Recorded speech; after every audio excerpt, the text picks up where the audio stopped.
यहाँ पास हम क्वेश्चन 7वां देखने वाले हैं। 7वां क्वेश्चन है, एक द्विघात बहुपद ज्ञात कीजिए।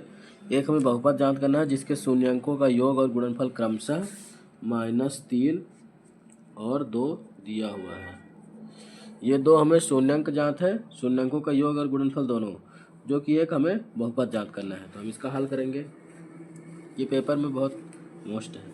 हल लिखेंगे। सबसे पहले क्या लिखेंगे? माना द्विघात बहुपद, द्विघात बहुपद ax² + bx + c है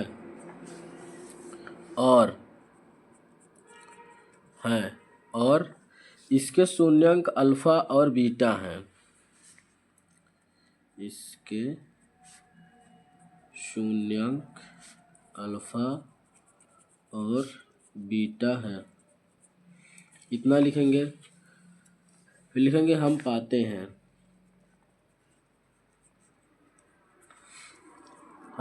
हैं alpha plus beta, alpha plus beta equal to -3 equal to -b/a।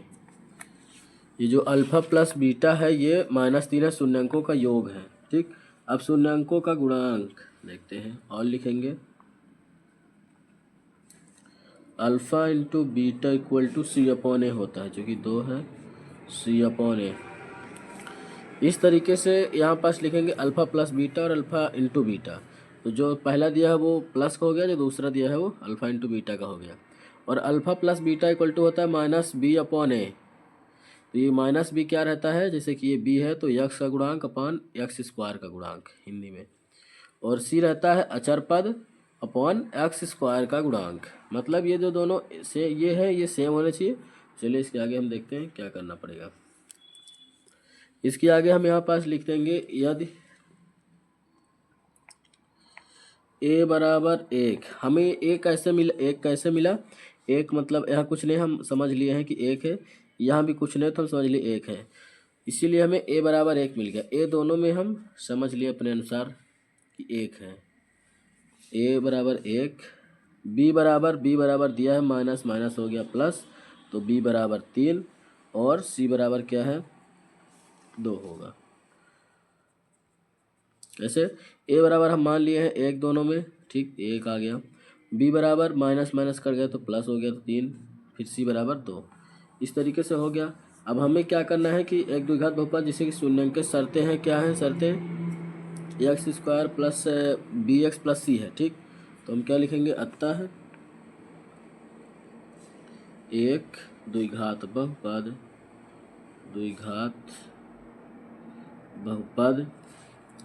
जिसके शून्यंक, जिसमें दी गई शर्तें संतुष्ट हैं, जिसमें दी गई शर्तें संतुष्ट होती हैं। कैसे? हमें मान रख देना है। एक की जगह पे एक का मान तो x², एक की जगह पे एक का रखेंगे तो एक ही रहेगा तो x² लिख दिए हैं, प्लस b की जगह पे 3x प्लस c की जगह पे 2 है। इस तरीके से जो हमारा सवाल था वो सॉल्व हो चुका है। और इसमें और लिखा रहता है तो उसको भी देखते हैं क्या लिखा रहता है आगे। 7वें का अथवा में एक सवाल है। सवाल क्या लिखा हुआ है कि द्विघात बहुपद 6x² -3 -7x के शून्यंक ज्ञात कीजिए जिसके शून्यंकों और गुणांकों के बीच संबंध की सततता ज्ञात करनी है। ठीक, ये 7वां है।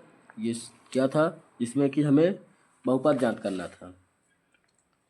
बहुपद ज्ञात कीजिए, और जो दिया हुआ है बहुपद इसमें हमें शून्यंक और शून्यंक ज्ञात करना है और गुणांकों के बीच संबंध। जैसे कि ये जो दो क्या थे? शून्यंक थे, उनका हमने क्या किया? बहुपद के रूप में बनाया, और जो हमें बहुपद है उनको शून्यंक के रूप में बनाना है। ये 2 सवाल ही हैं अध्याय 2 में। इसके बाद इन दोनों सवाल को तैयार करना है। कोई सा भी सवाल है इसी दोनों विधि से हो जाएंगे। अध्याय 2 में बहुत मोस्ट है, 2 क्वेश्चन ही है, एक बहुपद बनाना है और दूसरे का जो है तो शून्यंक ज्ञात करना है। तो चलिए देखते हैं। जो सवाल है सबसे पहले उसे हम लिखेंगे। 6x² minus 3 minus 7x। ये जो है तो सवाल दिया हुआ है, यहाँ संख्या कुछ भी हो सकती है और शून्यंक ज्ञात करना है तो इसी तरीके से करेंगे जैसे कर रहे हैं अभी करेंगे। सबसे पहले इसे हम सीधा लिखेंगे, ये थोड़ा उल्टा दिख रहा है। 6x² माइनस 7x माइनस 3, ये अब हो गया इसका सीधा, जो कि हमें देखने में भी आसान लग रहा है। शून्यंक ज्ञात करने के लिए सबसे पहले इसका हम इधर गुणन करेंगे, गुणनखंड विधि से ये होता है शून्यंक ज्ञात। तो इसको हम इधर से इधर गुणा करेंगे, 6 गुणे 3 तो 6 18, 18 का हमें एलसीएम लेना होगा। 2 9 दूनी 18, 3 3 3 3 दूनी 6 दूनी 3 3 9 दूनी 18। ठीक इस तरीके से बन गया। हमें यहाँ दो ऐसे जोड़ा तैयार करना है जो कि घटाने में 7 आए, यहाँ माइनस है, घटाने में 7 आए और गुणा करने में इतना आए। तो देखते हैं तो क्या होगा। अगर हम इसको 3 3 9 करेंगे, 9 में 2 घटाएंगे तो 7 आएगा। तो जोड़ा यहाँ से बन गया हमारा 6x, ये बेसिक विधि है। 9 माइनस 2x माइनस 3, 9 में जब 2 जाएंगे तो 7 आएगा और 9 का 2 में गुणा होगा तो 18 आएगा। 18 कैसे आया, इन दोनों का गुणा करते हैं, इसे गुणनखंड विधि है जिससे कि हम शून्यंक ज्ञात करते हैं, बहुत बेसिक सी विधि है। 6x² minus 9x minus minus plus 2x minus 3, इतना आया। इसके बाद हमें क्या करना होगा, कॉमन लेना होगा। तो हम यहाँ कॉमन 2, अगर हम इसको 2 कॉमन लेंगे, 3 कॉमन लेंगे, जो दोनों से कॉमन हो जाए, 3 कॉमन लेंगे तो यहाँ बचेगा 2x, 3x कॉमन लिए हैं हम, 3 और 1x। आगे देखते हैं, कॉमन लेने के बाद समझा देंगे। 3x, 3 बस। देखिए यहाँ से हमें 3x कॉमन लिए जो कि 2x था, तो 1x बाहर आ गया, 1x अंदर है और 3 बाहर आ गया, 2 अंदर है। तो कॉमन का मतलब यह है कि 3 का गुणा जब 2 में करेंगे तो 6 आएगा, x का होगा तो x² हो जाएगा, माइनस इसका 3 तिहाई 9 और x आ जाएगा। तो यहाँ से भी 3 बस बचा, प्लस यहाँ क्या है कि यहाँ और यहाँ जो है तो सेम वैल्यू रहनी चाहिए। यहाँ से 1 कॉमन लेंगे तो 2x माइनस 3, इस तरीके से हमें मिल गया है। ये और ये सेम होना चाहिए, तभी जाके हमारा गुणनखंड जो है अभी हम लोग कर रहे हैं, बहुपद का शून्यंक ज्ञात कर रहे हैं तो सही तरीके से निकलेगा। इसके बाद 3x प्लस 1 कर देंगे और 2x माइनस 1, ये माइनस 3, ये जो दोनों में है एक बार लिख लिए, यहाँ से भी एक कॉमन ले लिए हैं और एक इसको कर दिए हैं। इसको इधर भी लिख सकते हैं, इसको इधर भी।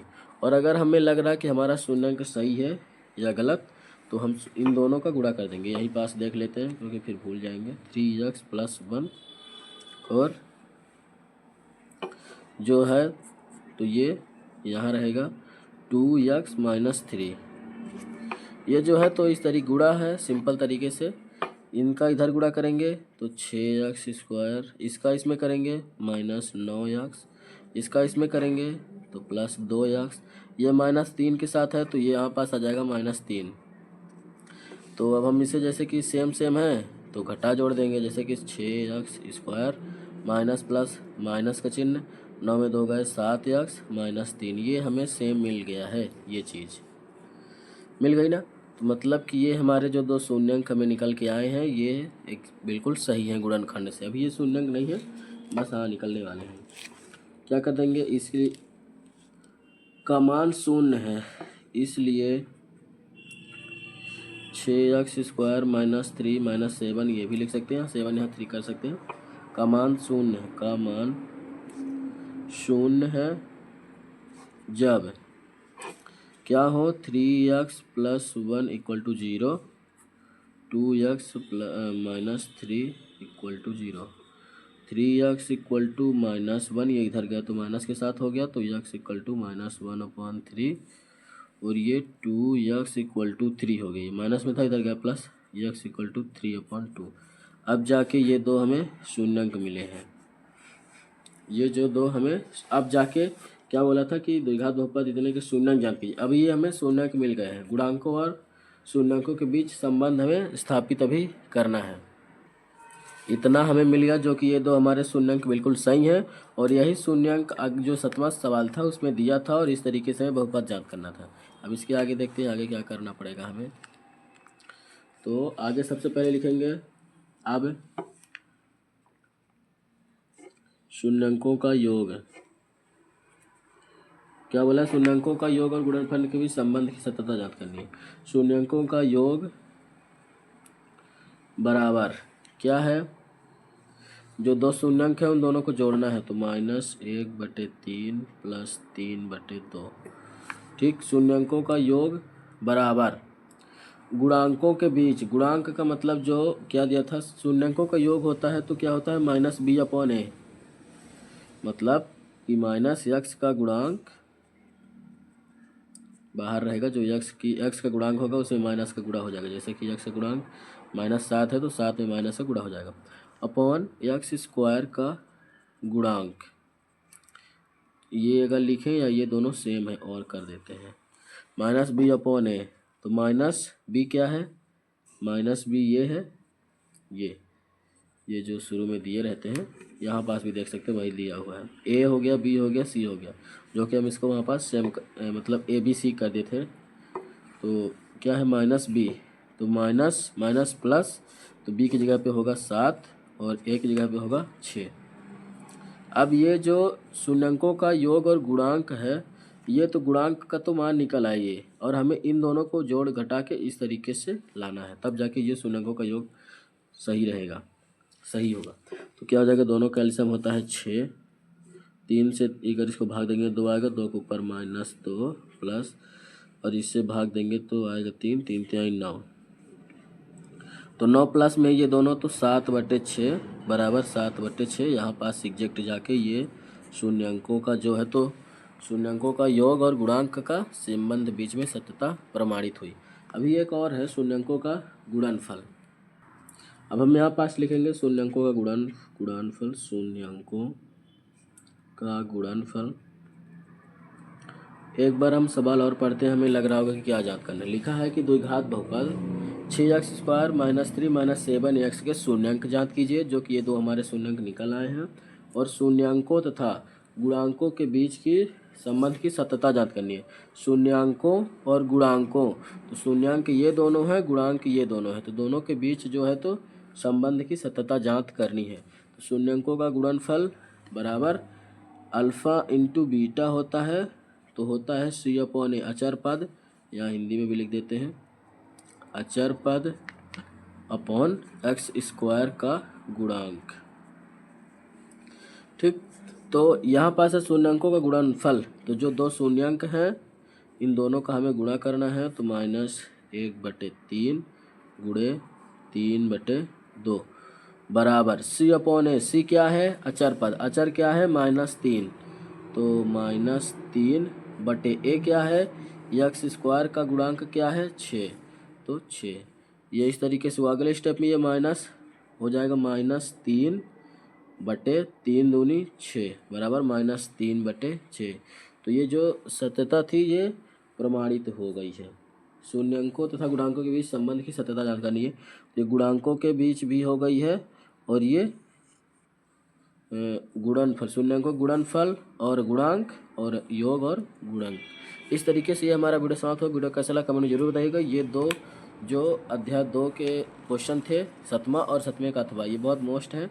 इन्हीं दोनों में से कोई दोनों आ सकते हैं, या फिर संख्या बस बदली रहेगी, विधि यही दोनों में करना है। तो बहुत मोस्ट है, तो तैयार जरूर करिएगा। मिलते हैं अगले वीडियो में, तब तक के लिए वीडियो देखने के लिए धन्यवाद। चैनल को सब्सक्राइब जरूर करिएगा। इसी तरीके से सवाल आते रहेंगे। ये दोनों बहुत बेसिक से हैं, और ये दोनों में से आएगा ही आएगा। धन्यवाद वीडियो देखने के लिए। चैनल को सब्सक्राइब जरूर करिए, दोस्तों के साथ शेयर जरूर करिएगा, जिससे कि उनका भी हेल्प हो सके।